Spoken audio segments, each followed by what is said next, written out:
welcome to the Recovery Daily podcast. I'm your host, Rachel Miller. I'm a stroke survivor and grateful recovering alcoholic. Today, I'm going to be talking about letting go. Letting go does not mean that we stop caring about whatever it is that's bothering us. It's more realizing that we can't control people, places, and things. It's also enables the learning process to happen where we are learning the natural consequences of things without trying to control what's going to happen, whether it's something that's going on in somebody else's life or something that's going on in your life that's impacted by people, places, and things. So to let go is to admit complete powerlessness, really. It means that the outcome is not in my hands at all. I've talked about how I've been challenged to try to make that mental process of letting go happen without first putting myself into like a practice where I'm doing something physical to represent letting something go, and that's using my God box. And I also mentioned yesterday putting whatever it is on a piece of paper that you want to let go of and crumpling it up and throwing it in the trash. So to let go is to try to understand that you can't change other people, that you can only change yourself. You can only control your reaction to things.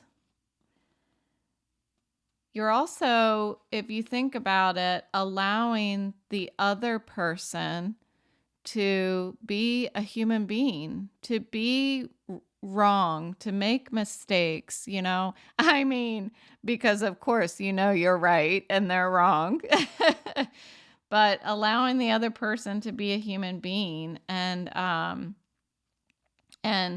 to let go is to not be in the middle, try to be in the middle, arranging the outcome of everybody. I definitely have done that in the past where I want to be not only in control of what I do in my life, but I want to be in control of what my kids do in their lives, what my family does in their lives, rather than allowing everyone else to affect their own outcomes.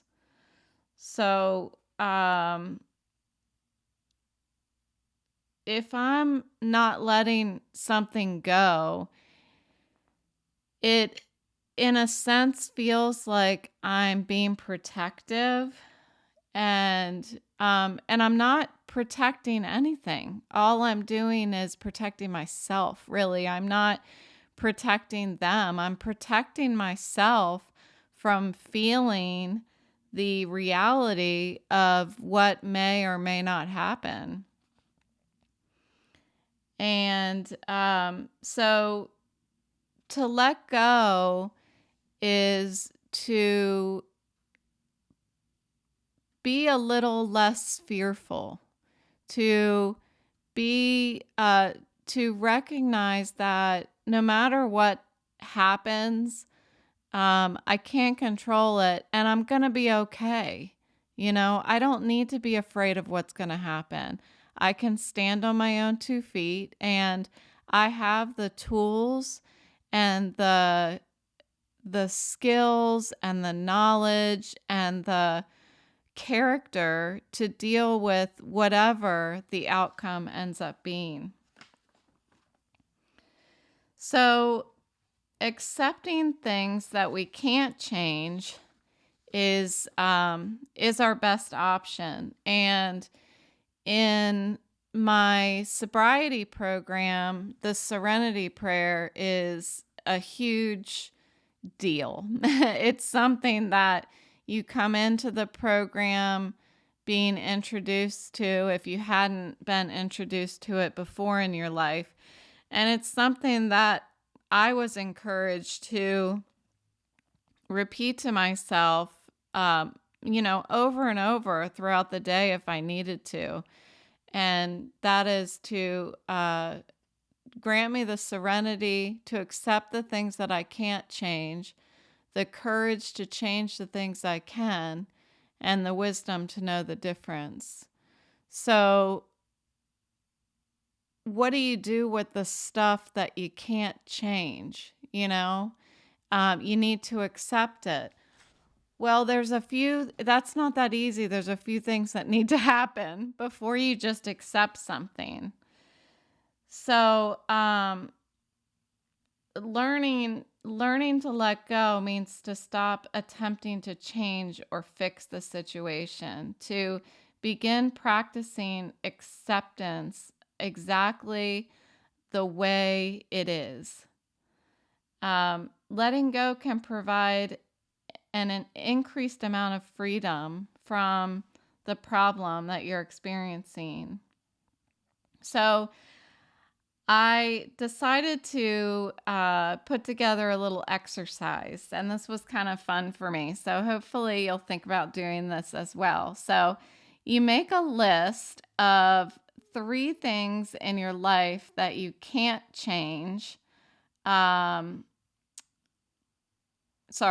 things that you can change in your life or have changed, and then list 3 things that you've tried to change or you can't change. So 3 things you can change, 3 things you can't change.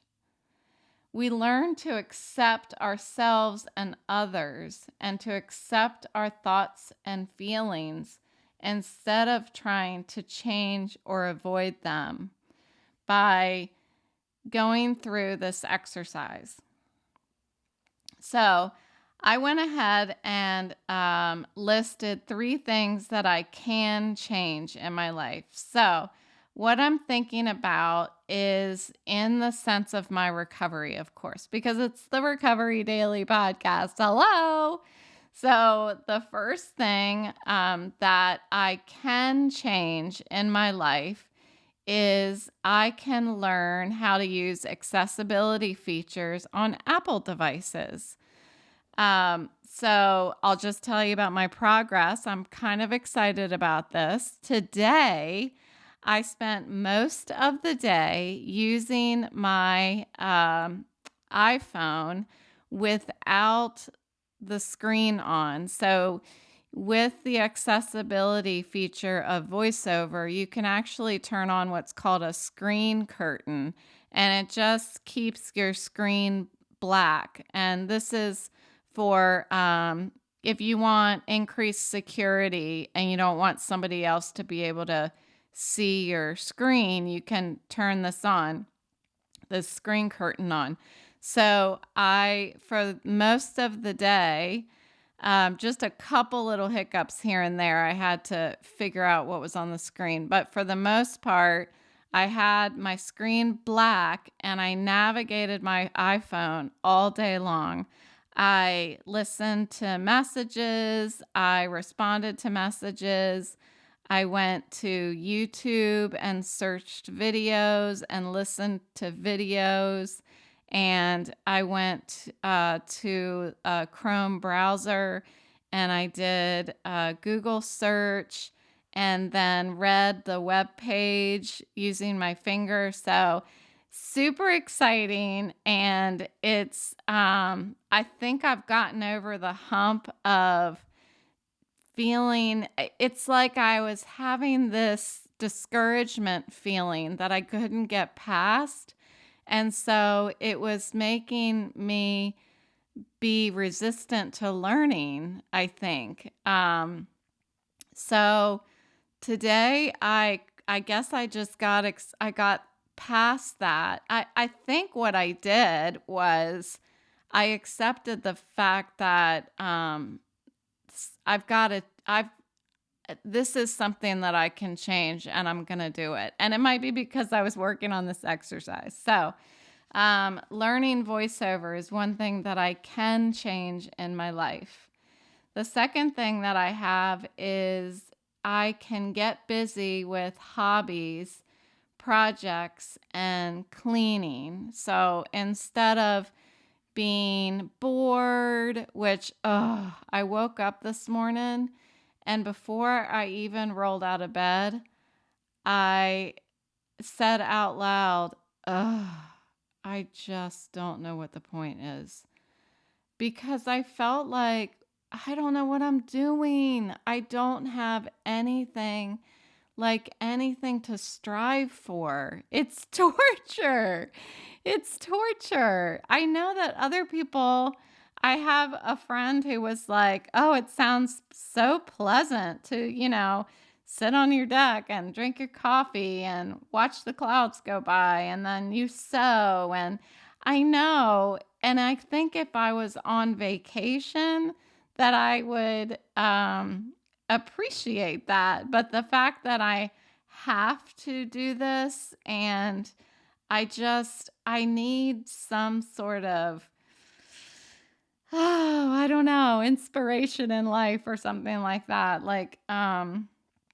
So anyway, I mean, the podcast is great. It's really helpful. I think that it's really filling that gap that I need in order to feel like I'm committed to something.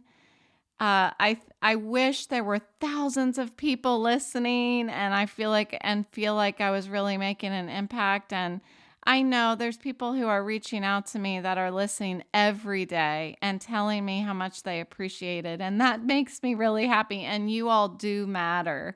I think it's just my own internal struggles, I'm not driving to work, and getting to have separate projects and stuff like that outside of the podcast. So you all know that I'm a busybody. Anyway, so getting busy with things like the podcast. I did add a blog to my to-do list. So I do one blog a week, and I do that through dictation, and that'll be another way for me to continue practicing voiceover on my Mac. I just started trying voiceover on my Mac. It's a little more challenging, but I'm assured by my YouTube people I've been listening to that I'm going to get it. If I get the phone, then I'll pick up the Mac stuff too. So get busy with hobbies. Another thing that I can change is that I can seek help from doctors, therapists, friends, and family. I don't have to be alone. I feel alone. I don't have to be alone. I can change that. And I don't have to just surrender to the fact that I'm going to be exactly like this and there is no chance for any sort of recovery. At least I have hope there that the therapist, right now the vision therapist is telling me that she thinks that we'll have some sort of recovery ahead of me. So this is what I had for things that I can change. And then the things that I can't change in my life, I have my vision impairment. So although I just said I can change seeking help from others, I can. But my vision impairment and the situation that I'm in right now, I can't change where I'm at. I have to... I don't know if that makes sense. But anyway, I can't change the fact that I had the stroke and that it left me with this neurological vision impairment. I can't change the fact that that happened. What I can do is seek help to try to recover in some way from my vision impairment. The second thing that I can't change in my life is that I am a recovering alcoholic. And I'll always be an alcoholic. It won't be like I turn 80 and then all of a sudden I'm like, yeah, my life's almost over. I might as well start drinking. It doesn't work like that. I'm always gonna be an alcoholic. If I were to pick up at the age of 80, I probably wouldn't live till 81, maybe. Um, at least that's what I've certainly understood of how progressive the disease is for me.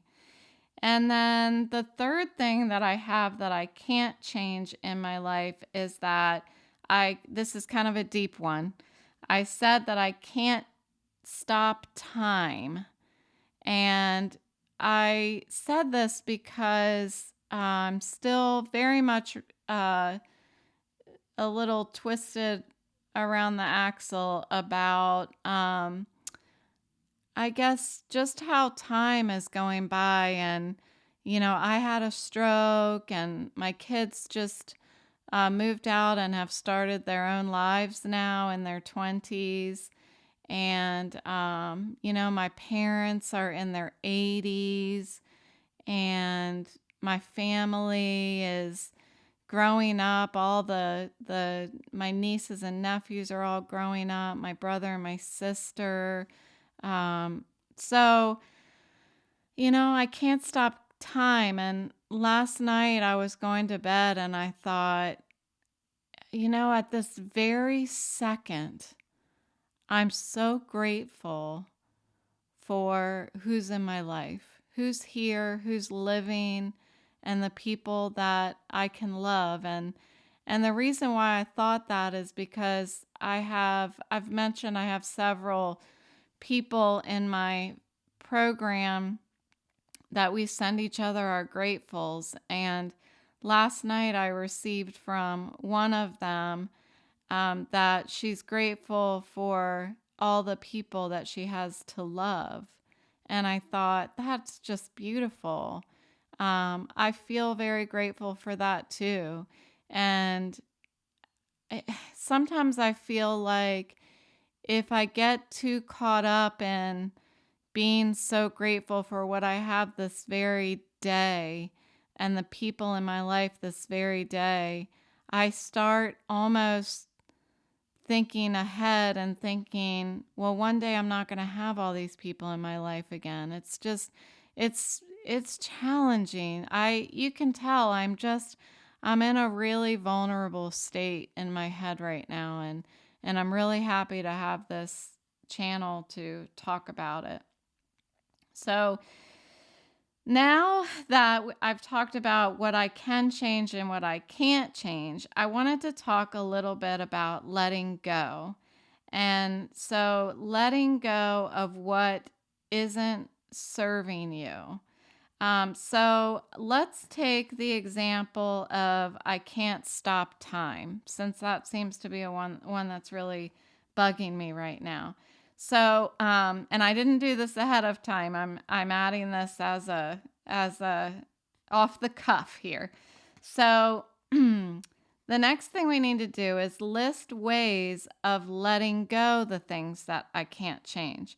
So, what I was thinking about today was, how did I let go of something as a child? Because as a child, we have an uninfluenced way of letting go. As an adult, we have unlearned this skill that we learned as a child. And I have some examples of this. When my son was about, I don't know if he was maybe 4, maybe 5, I'm not quite sure, but it was around that age. I took him to Kmart and we got some milk, a big gigantic carton of milk, and some other odds and ends. And it was enough odds and ends that I ran out of hands. Like I I was full. My arms were full of stuff. And so we got in line to check out, and my son said that he wanted candy because those damn supermarkets put all the candy right where you're checking out. So he says that he wanted some candy. Now, I was a very young parent. So I was probably like I was in my early 20s. And so I told him, no, you cannot have the candy. And he said, and you could almost feel like the volcano started bubbling. And he said, but I want the candy. One thing I knew as a young parent was if I told him once no, I was not going to back down, because if I were to back down, then he would know that no does not necessarily mean no. It means ask her again and maybe she'll say yes the next time. So I told him no, but Mom, I want the candy. No, you're not going to get the candy. Well, he just lost his freaking mind. He actually ran up to, and this precious little boy, you wouldn't know that he would have ever done this, but he ran up to some lady's cart and he started grabbing the cart and he was shaking the cart and he was like, I want the candy. And I was like, oh my God, what is happening? So I went over to the information desk. I don't really remember vividly what happened at that point. I think I grabbed him by the arm and I went up to the information desk and I asked them if they could check me out. Well, at that point, he was on the floor, like flailing himself around. I dropped the carton of milk on the floor. It did not bust, thankfully. So anyway, I put all my stuff on the information desk and I said, ma'am, I'll be right back. So I took him by the arm outside the Kmart and we went like to the side of the front doors out on the front sidewalk. And I said, if you're gonna, I don't know, throw a fit or whatever, then do it here. That's what I said. So he laid out on the ground and was straight up kicking and screaming. And I just can't even believe it to this day that he was doing that. And so people were like walking by me and I was super calm. I don't know how I kept my shit together, but they were walking by me and I was like, hi, don't worry about him. He's just, throwing a fit. And they, were kind of looking at me sideways and smiling slightly, but not really knowing what was going on. Anyway, he kind of calmed down and I said, are you done yet? And he said, no. And he started kicking and screaming again. And then after he just felt the feelings and he let it all out and he stopped screaming, I said, are you done now? And he said, yes. And we went back inside and I checked out my groceries and we left and we went home. And when I got home, after he was occupied, I got on the phone and went into a room by myself and I called my sister and I was like, oh my God, I've never seen a child act this way in a store ever. And she was like, what store have you been shopping at? You've never seen a child throw a fit like that? And I was like, no. So, anyway, hilarious. But today I was thinking about, you know what?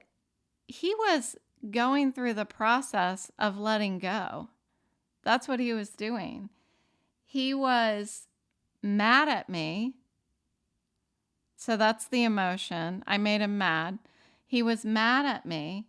And I took him outside and I allowed him to feel the feeling for as long as he needed to feel it.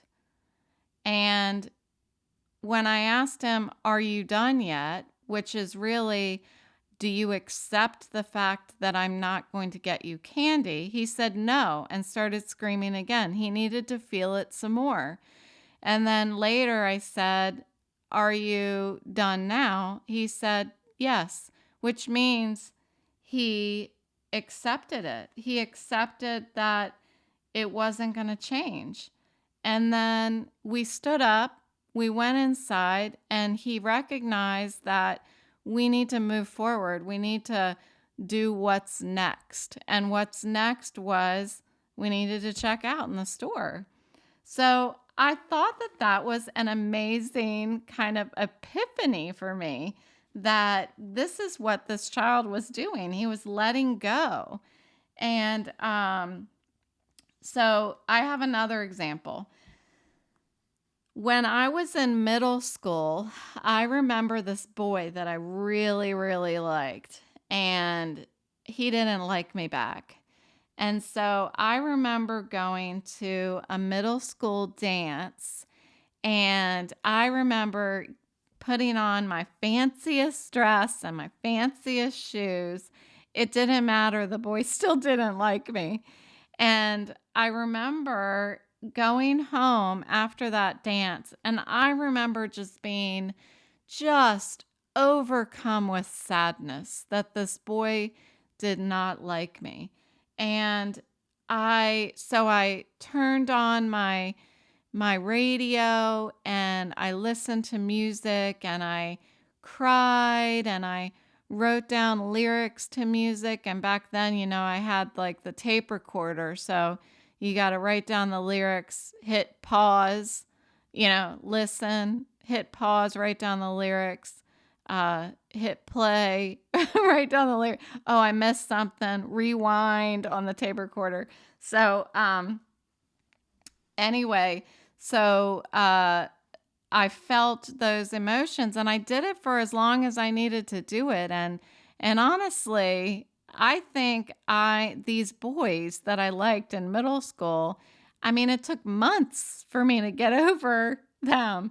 Maybe it felt like months and it was actually a week before I moved on to another boy. I'm not sure. But I felt it until I realized that there was nothing I could do, and that boy was not going to like me. There was nothing I could do.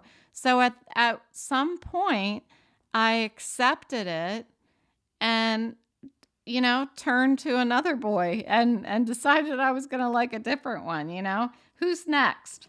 So, same thing. It's kind of like, the boy didn't like me. It made me sad. That's the feeling.